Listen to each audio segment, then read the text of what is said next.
صاحب یہ بتائیے گا، فقہ حنفی کے حوالے سے عموماً یہ تاثر دینے کی کوشش کی جاتی ہے بعض حلقوں کی طرف سے کہ یہ فقہ حنفی کو فالو کرنے والے جو لوگ ہیں یا جو علماء ہیں وہ حدیث کے خلاف ہیں.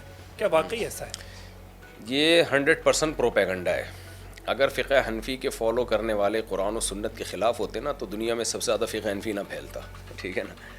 امام طحاوی رحمہ اللہ تعالیٰ دوسری یا تیسری صدی ہجری کے محدث تھے، علم حدیث کے ماہر تھے. وہ تو شافعی تھے، تو وہ کنورٹ ہوئے فقہ حنفی کی طرف. انہوں نے جب دیکھا دلائل کی دنیا میں بہت مضبوط مذہب ہے، تو یہ پروپیگنڈا کیا جاتا ہے ہم چاروں فقہ کو درست مانتے ہیں، سب نے قرآن و سنت ہی سے استدلال کیا ہے.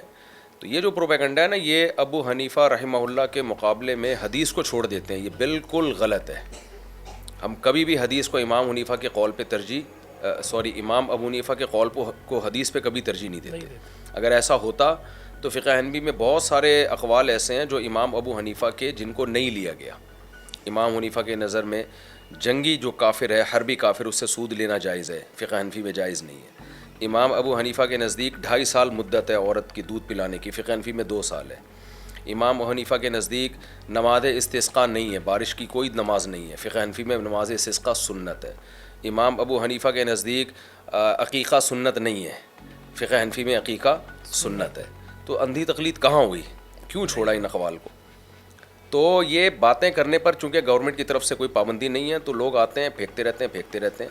تو پھینکنے پر گورنمنٹ کی طرف سے کوئی پابندی نہیں ہے. کچھ موضوعات پر کچھ باتیں ایسی ہیں جو لگتا ہے آپ کو کہ فقہ حنفی کے خلاف ہیں، تو ان کے بارے میں لوگوں سے کہتا ہوں کبھی خوشبو لگا کے آپ ہمارے پاس آئیں.